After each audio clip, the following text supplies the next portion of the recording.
Bonjour, c'est moi, utilise. Bienvenue at Rethinking the Human Factor. Now that's all a bit of a nod towards my new place or country of residence, but also a nod towards our absolutely fantastic guests that we have on the show today. Now, for those of you who are new to the Rethinking the Human Factor, what is the show all about? Well, the show is all about raising awareness, influencing behaviour, and fostering an organisational culture where information security and data protection are truly valued. Now, for those of you who've been long-time listeners to us here on the show and also, possibly plugged into the research and training that we do for CISOs, education awareness managers and security professionals around employee awareness and behaviour, it will not be news to you that, we've always had a massive, really firm belief that the challenges of awareness, behaviour and culture are not unique to cybersecurity. So a core part of our research over the last 10 years has been about engaging with people from academia and from practice, sometimes from both sides of the fence, who work outside of the cybersecurity industry, bringing them onto the show and asking them to share their insights into what they know around the challenges that they face around human awareness, human behaviour and human culture. And our guest today is a great example of somebody that fits that profile outside of the cybersecurity industry, but with real insight which has been put into effect as well. And our guest today is going to be talking to us from the perspective of branding. Now, branding is something that many of you will have heard about for possibly over the last maybe 6 or 7 years now. What I guess observe across the industry is an increasing awareness of the potential role that marketing skills, disciplines, including branding, for example, could potentially contribute to developing awareness campaigns which not just make people aware of the brand, but actually get people to buy into influencing their behaviours, to buy into the brand values, for example. So it's something that we're seeing more and more people talk about. But it's really, really important that you need to understand the difference between branding and marketing, and actually what branding is. Because for me, in a number of the conversations that I have, and it came out especially in my research, at the beginning 10 years ago now, there is at times some real confusion amongst security professionals about what branding actually is and how you go about it and the benefits that it can deliver. So what I'm hoping to do today with our amazing guests is to maybe highlight some of those issues in a really informative, educational way and enable you to take away some of those insights and go and rethink the human factor within your own organisation. So without any further ado, let's get on with the interview. Hello there and welcome to this the Rethinking the Human Factor podcast with me, your host, Bruce Hallis. And for those of you who are new to the show, what is the show about? Well, the show is all about how we as security and data protection professionals help raise levels of awareness, change behaviours and foster an organisational culture where security and data protection are truly valued. Now, for those of you that have been on this journey with me now for the past 7 years, you've probably heard me talk quite a lot about how we might want to think of security as a product. And if it was a product, how do I make people aware of that product? How do I influence the chances of them sort of buying that product? And how do I make sure that they keep coming back once they've bought that product, once they've had that engagement with us? And for me, as somebody who trained many, many years ago in marketing, I see some really strong parallels with the challenges that marketeers and brand specialists and owners face day in, day out. And so it's always been a thing for me to try and sort of engage with the world of marketing and branding to sort of learn insights from them about how we might want to reshape what we're doing when it comes to security and data protection, education, and awareness. And so it's with absolute pleasure that I'm going to introduce you to our new guest today, a lady by the name of Geraldine Michel. Geraldine actually comes from the Sorbonne University, and I've been working closely with the Sorbonne in relation to cybersecurity and behavioural stuff. Geraldine real focuses upon branding, but obviously she's got an experience in the marketing background as well. And so it'd be great for you all to listen to some of the insights that Geraldine's got to share. So hi, Geraldine. Thank you for joining us on the show. Yes. Hello, Richard. Thank you. So, Geraldine, first, this is the easy question. Okay, we always start this well. No one ever gets this one wrong. Okay, can you tell us a little bit about yourself? Yes, so I'm professor at the Sorbonne Business School and also director of the chair Brands and Values. And now for 25 years, we are working on the brand, consumer behavior to better understand how and why the brand is so important for consumers and how the brands influence our behaviors.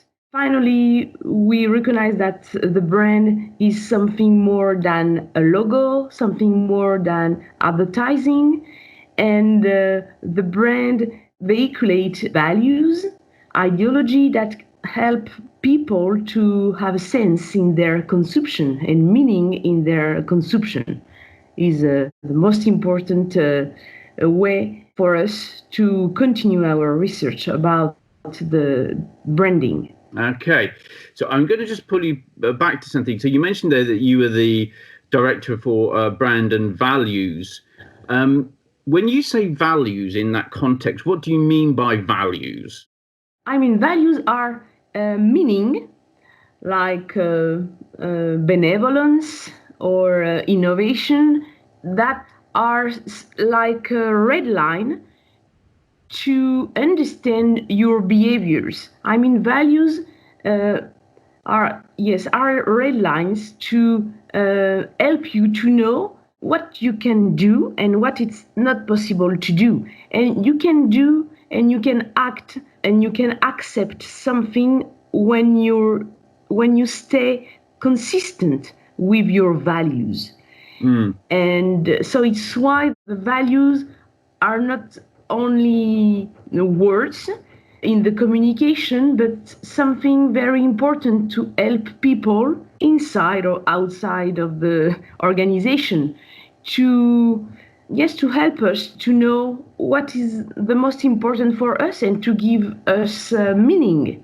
So when you're talking about values, then you're talking about, I guess, things that we put, we have on a subconscious level as well as a conscious level. So things that we think about, but also things that subconsciously they're just part of who we are, and they give us meaning, and they are actually quite influential when it comes to decisions, behavioral outcomes, which are associated with picking a particular brand over another brand. Yes, is conscious and subconscious, but I mean, it's something that you can realize step by step in your life that finally you better understand your choice in your life about, I don't know, about your job, about the choice of your friends, etc. So you can realize that all your way in the life are consistent with some values like a purpose. I mean, it's like a fight because it's something for you is very important to be involved in your work or to be honest with your friends, and you can't accept to make something against these values. And in previous conversations we've had, I mean, where do those values in your mind come from? I think, yes, you have education, your education. I mean, values are very different of personality. For me, the personality is very stable. If you are nervous, I think you are nervous, I mean, for a long time in your life. But the values are dynamic. I mean, you can change your values maybe at the beginning of your professional life. Maybe you are very ambitious and you want to achieve your goal, etc. But step by step, you will have other values when you have children or when you have some accident in your life. So the values is not always the same during your life. So it's why it's not something unique when you're born. No, no. It's something that also you build by yourself thanks your experience that you have in your life. I think it's really important there. The point there about experience. I think our values get shaped by the experiences we have through our life. But you also referred back to education. So the education that we go through, the system of life, the process of life, going to, first when you're born, you learn, your experiences are all based around your interaction with your parents, and then it's with your sort of family a little bit, beyond that might be with your grandparents, for example, and your aunts and uncles. And then you go to school, to nursery, and you suddenly are experiencing other people outside your immediate family. And it just, the life carries on like that. And each one of those points is a point of engagement and that experience helps shape your values. And the thing you highlighted, which is something that I've really got to grips with a bit, was that at different points in your life, your values will shift. So you said when you're at the beginning of your career, you might be prone to taking more chances. You might be more risky. You might be prepared to, like you said, you might be much more ambitious. So you're suddenly working all the hours that are there. And then you have children, and suddenly the children reshape how you think.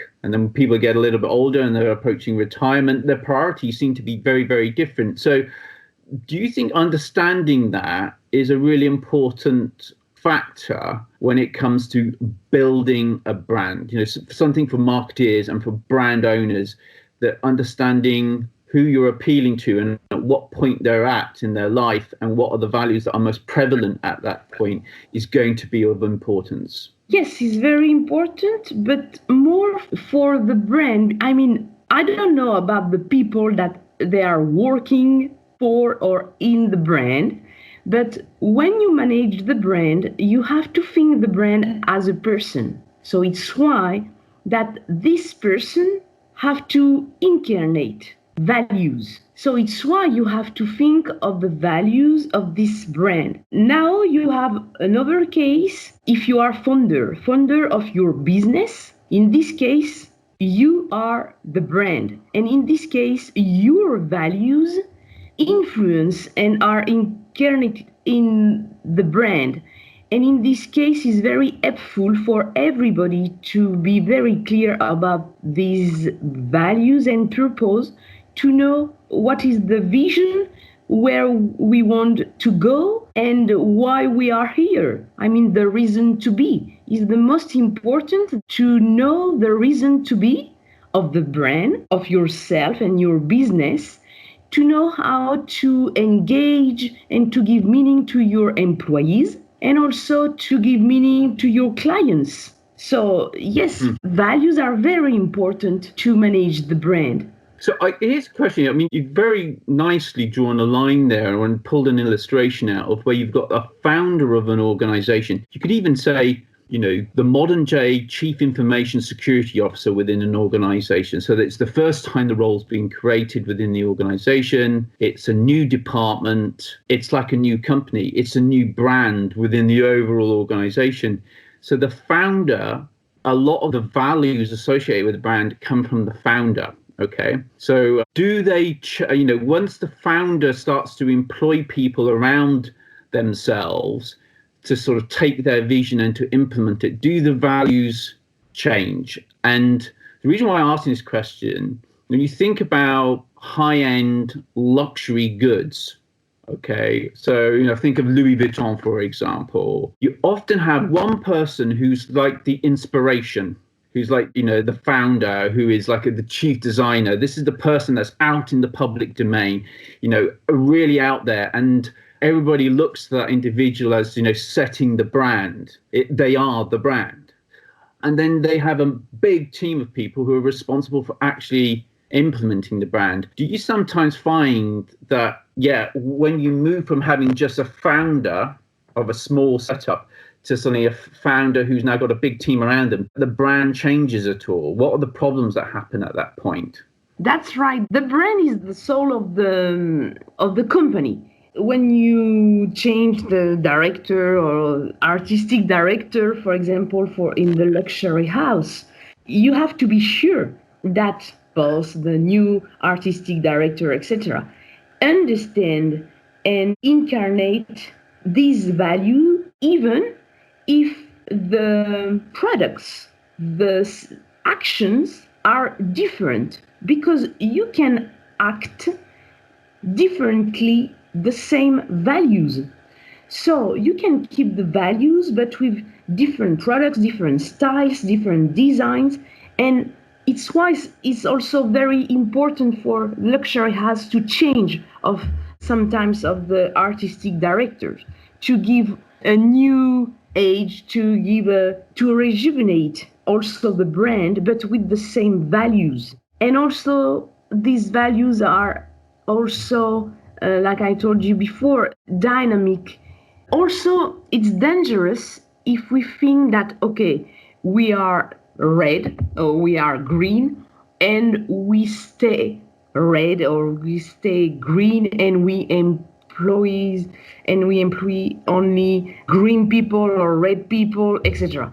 Because you can enrich your brand if you think always with these values. So it's why it's very challenging, because at the same time you have values, but you have to enrich your values. And it's why with some research we show that when you are red, okay, it's very important to work with people not only red, but with people red and blue. And thanks to their blue, you can enrich your values, your brand, and you learn something. It's like a self-expansion. Because if you are red and you stay only with red people, I mean, you die.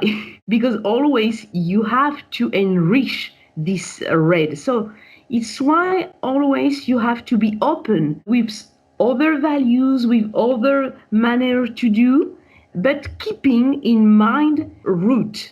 So it's why it's very important also with the social media to know that you don't have to stay only with the same community, with the same recommendations, because with the algorithm, you can be you can stay very narrow in your values and lacking and missing also other things that you can share, because you are not only red or blue, you are red, but also a little bit yellow and a little bit blue. And it's why it's more important also to have this open mind and not only, okay, I'm red and I stay red and I work with people that are red and etc. So it's why it's a big challenge, yes. So, I mean, the interesting point there, I guess, for our listeners is that, from somebody who specializes in branding, there's a recognition there that if you only employ, or arguably, correct me if I'm wrong here, but if you only collaborate with people who are the same as you, and you use the color there, red, and then you talk about blue. So if you only collaborate with people who are only ever red, then in a way, you narrow down the range of opportunities and possibilities for yourself. So if you are only ever red, then you get red. If you collaborate with people who are blue, okay, then actually what you get is both red, blue, and if I remember rightly, if you combine red and blue, I think you get green. So it's like you combine two separate colors, you end up with a third color. And suddenly the possibilities, the opportunities have trebled just by, as a brand specialist as a brand owner, being open to other people's ideas and other people's influences. I think that's a really important thing to highlight. I mean, in the security industry, I don't know if it's the same within branding, marketing, but we call it the echo chamber, where we talk to people who all have the same views. They've all pretty much had the same sort of careers, the same sort of education, the same sort of life experience, and we talk to them about our problems, and we've all got the same problems, and we just talk and talk and talk, and it's like you're in a big chamber. And there is it's interesting from a behavioral psychology perspective. We as humans, we get real comfort from being in groups. And the group parameter is set by those things: our life, our education, our careers, our life experience, the problems that we all have that are common to each other, and our consistent view on what the solution should be. And so we get pulled into these groups. And each industry seems to do this. They build walls around themselves. They have conferences where the only people that go to the conference, the only people that stand up in front of all the attendees, are the people that are mirroring the people in the audience. And I sometimes wonder with brands, because I know you've written about collaboration, whether or not part of that collaboration from a brand perspective is about opening the doors and saying, hey, look, we just want to get some fresh ideas in here. We want to be challenged so that we can improve the brand experience. Exactly. And it's why the best brand managers are not only managers that keep the consistency of the values and the consistency between products and values, but the best managers and brand managers are these people that know how to incorporate the other things in their values and how to enrich the brand and the values thanks to the other manner to see the life and other values. So it's why it's not the work of manager is not only a guardian, like a guardian of the soul, but is more orchestra, compositor to have the ability to integrate new things in the meaning of the brand. Yeah, that's such a lovely way of putting it. It's a lovely metaphor for doing it. But it's almost like there's the brand manager's day-to-day job, okay, which is very tactical and it's just getting things done, the delivery point. But also it's the inspiration that drives the choices we make about the things that we need to deliver day to day. That inspiration, I think, comes for brand managers, seems to be about being plugged in to not just your own industry, your own specific bit of the world, but getting a broader understanding of the world so that you can then draw on those influences to better inform the work that you do day in, day out. And I think that when you use the example of the composer, there is a very procedural way of writing music, but the music you write is driven by the inspiration you get from elsewhere. Exactly. Yeah. And some people say they get it just purely from within themselves.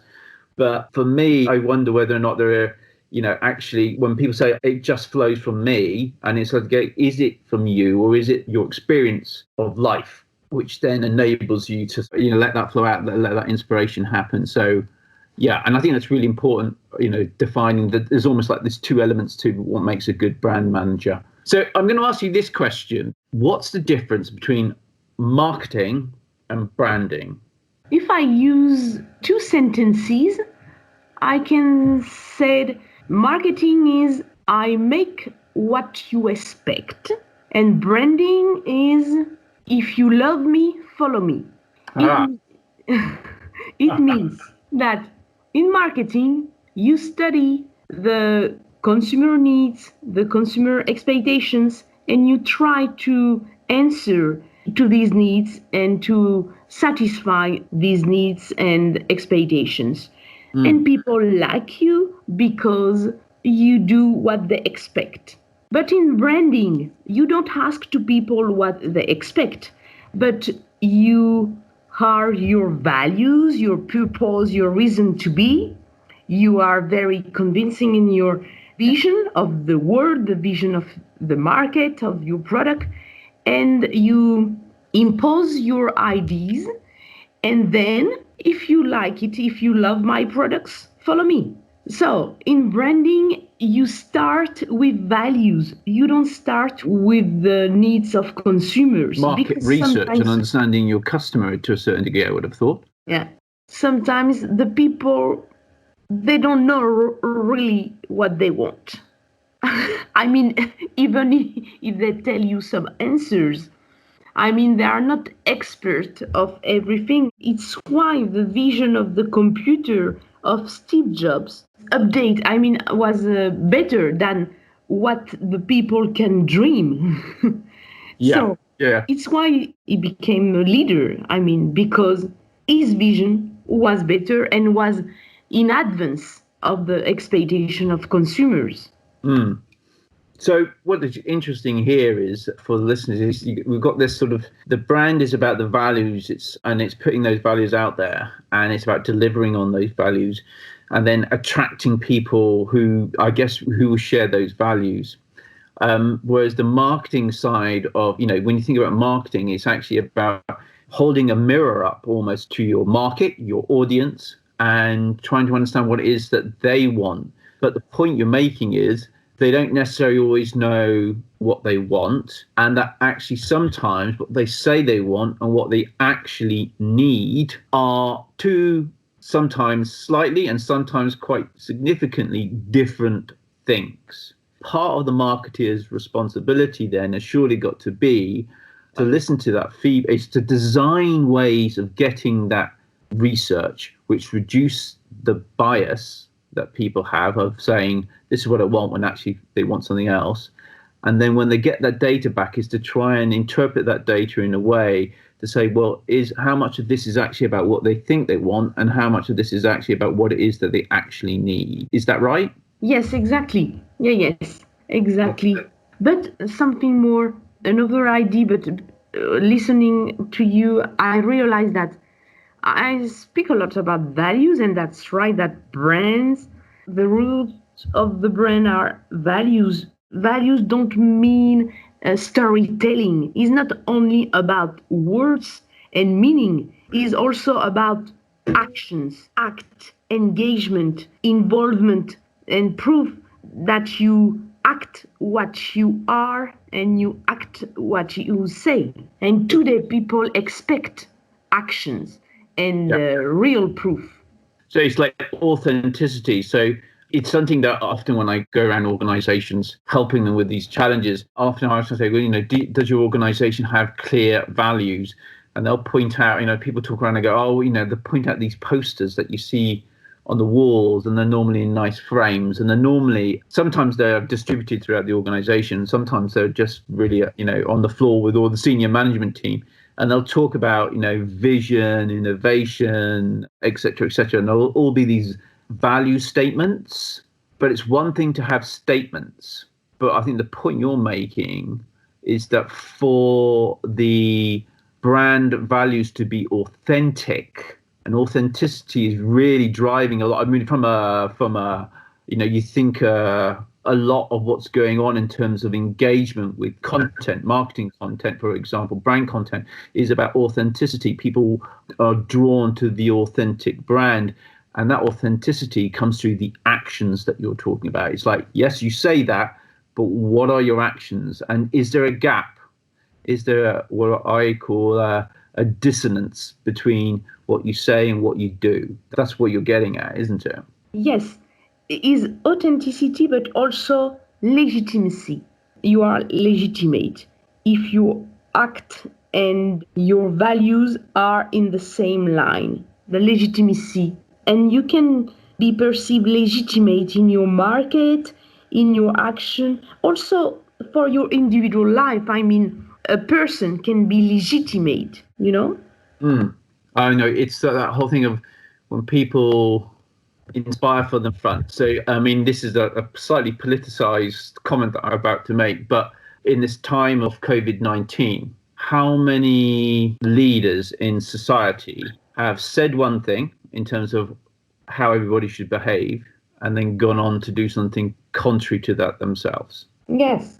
It's why also something, it's not brand, but it's very important because brand is the life, and we are speaking about something, beyond products and sales, but it's like the name is silent education. It's like when you raise your children, if you tell them every day, don't watch the TV, don't play with your mobile phone, but you are on the sofa in the evening watching the TV. I mean, even if you tell them to not do that, but they see you watching the TV and playing with your mobile phone, I mean, you can achieve your goal. So it's the silent education, That's really interesting. You use that phrase, silent education. Something that's really important to me, I guess, what I try to do in trying to influence it in my particular industry is around the concept of awareness. Mm-hmm. And people think of awareness often, if we thought it from a marketing perspective, for example, people think of awareness as how you communicate, how you advertise to people. So it's very direct, it's planned, it's got a structure to it. It's all about, pushing content out to people. But actually, possibly the biggest form of awareness, and probably the least expensive in terms of budget, okay, is what people see going on around them every day. Yeah.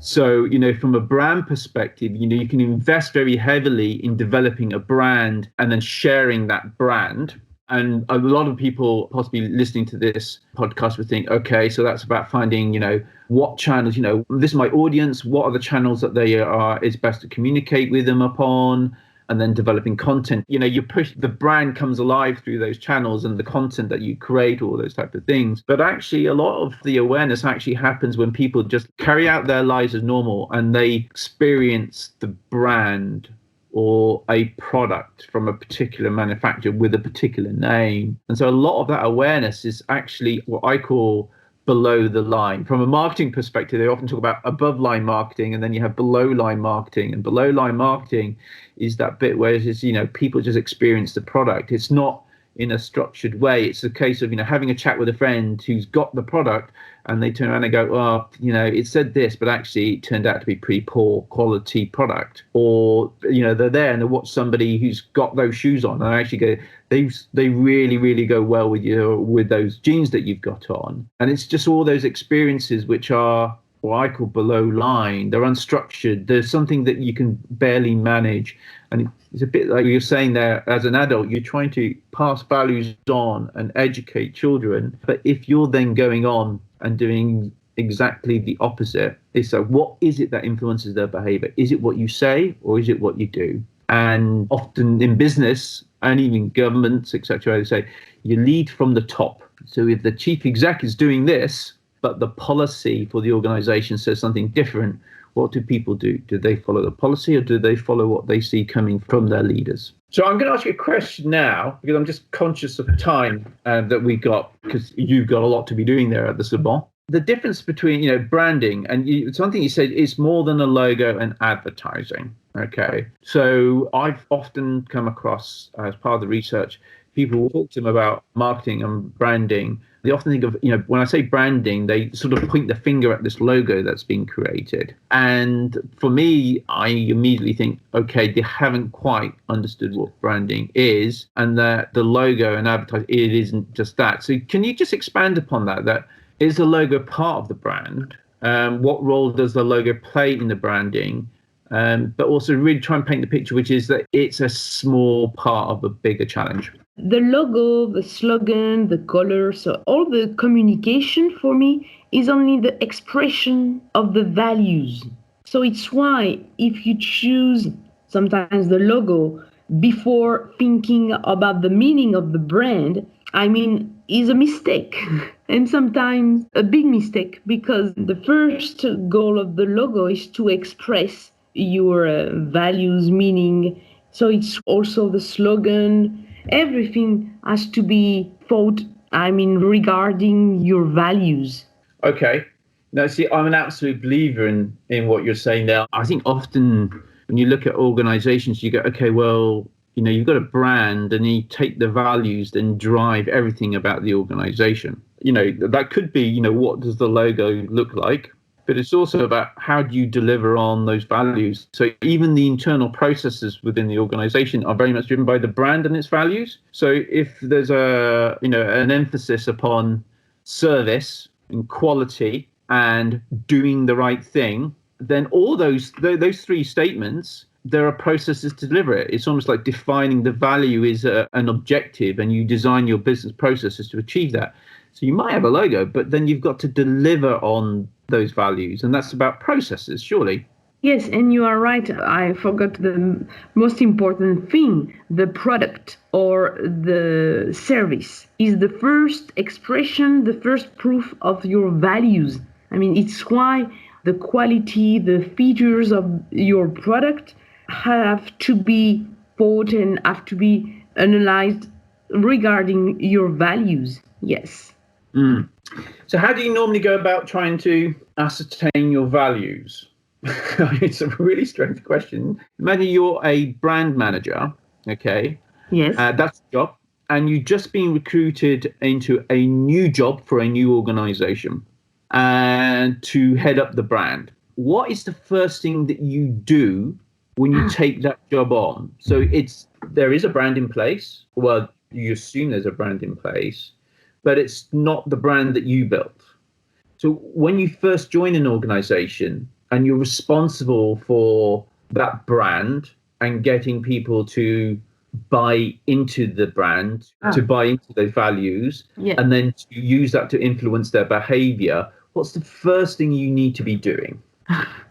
So for me, the first thing is, because the brand is as a person, you have to speak with your colleagues at the different levels. I mean, from the person in the welcoming desk to the engineer, you have to speak with people. I mean, to understand what do they think about the brand, what the brand mean for them, to understand who is this person and how this person is perceived in the organization, and step by step, like a person you are, and also you better understand how this person is in life in the organization, and you look all is advertising or products to understand who is this person thanks to its action, and also thanks also to the people working for this brand. And step by step, you make the brand yourself, you appropriate the brand, and you understand the soul of the brand. Because the soul of the brand will be these common things that people are in their mind, the central core, like the social representation of the brand in the company is so important to work very well, because you better understand how to modulate, how to change what the people think about this brand, and how to work with people in the company to, yes, to raise, to make the brand better. So in a way, what we're talking here, it's almost, I think the language that we would use is something like it's a brand audit. Is that right? Yes, exactly. Yes. Okay. And more than audit is like you make the psychology of the brand, you know? Yeah, I think that's a really important line to draw there, Geraldine. I think it's really important because in my industry, when we use the word audit, what we mean is that we check that people are doing what they said they should be doing. I mean, so we have a range of policies, and we audit against the policy. We audit the organisation, the day-to-day behaviours. Are these policies, are these processes and procedures being followed? And it's very, very mechanical. Whereas a brand, so you can have a brand audit, but actually understanding are the brand values that we currently design everything with, are they still the values? Is the way that we express our values the most efficient way of doing that in terms of efficiency, in terms of achieving whatever strategic objectives that we have as brand managers? So I think it's really important to do that. Can I ask a question? Who owns the brand? You mean owns? So somebody would say, well, if the brand director owns the brand, but does the brand director own the brand, or does the whole organization own the brand? Is all the organization. Okay. Because everybody co-create and give meaning to the brand. That is lovely. That's really important, because I think often within my industry, what we see is that, we say, education and awareness, information security, data protection, they all the responsibility. That's this department over here. It's even got the name on their title. Okay. But actually, those values can only ever be achieved if the whole organization is living and breathing them. If they all take their own, this is my responsibility in relation to that, and I will deliver against that responsibility. And again, that's the thing for me. I think of security as a brand within an organization. It just has, there are organizations that have brands like, for handbags or for shoes or for cars or for whatever different product areas out there. You might have somebody who's got the title, but actually it's the ownership for the brand is the whole organization. Yes, definitely. Yes. Okay. All right, look, we're just coming up to the time now. I suspect the guy with the drill will start drilling very soon. You're like, all right, she said an hour, it's time to go. So I just wanted to say thank you very much, Geraldine. And that's been really interesting talking to you. I'm absolutely convinced, that listeners will take something away from that. I mean, I know that from speaking with you, obviously in this chat, but obviously before as well, I like to think of myself as having had some training in marketing and had some experience in marketing, sort of being aware branding and having done the research here at Rethinking the Human Factor, one of the things that's been an absolute pleasure is talking to you is like finding, wow, that's new, that's new. I think, whoa, this is really, really inspirational. And I think it's one of the reasons why, I'm looking forward to doing more work with Jean-Luc and various multidisciplinary leaders within the university on this particular challenge. So yeah, thank you very much for joining us. And you came in to the office today specifically for this interview. So I'm really getting into Paris is never easy. It's not the easiest of jobs. But yeah, thank you very much for joining us. Thank you for sharing your insights around branding. And also what's been great is that you've been able to talk about it within an organizational context as well. So that's been really, really very helpful. Thank you, Bruce. Yes, it was a good experience. Very good. Because also for me, it's very inspiring to speak with people from other side, from not marketing, from not branding. And I have to explain and to be very clear in my mind so also I make improvement thanks to you. Well, we'll draw this back to, if you only talk to red people or blue people, okay, you're never going to get green. So bringing us together, you from your background, me from my background, and then having this conversation, and then, we challenge each other and we share insights as a part of that process of challenging. And then you're like, and you take away things from that. And that's why you get your red, you get your blue, and then you find that suddenly there's a new color, and that's green. Somebody's going to send me an email going, red and blue doesn't make green. We are the best example of the blue and green, or red and green, or exactly. Yeah, that's it. We're a good example of that. I do believe that's really important. I mean, this has been really, by talking to people outside of the security industry, a part of this research, and that's a major part of what my research has been, reaching to people outside of the industry. That's what's really challenged my own assumptions around what the challenge is, but also what the potential solutions could be. But it's finding the right platform to do that. I think one of the biggest challenges my listeners have, they don't have the time to go and do the sort of research that maybe you and I would have.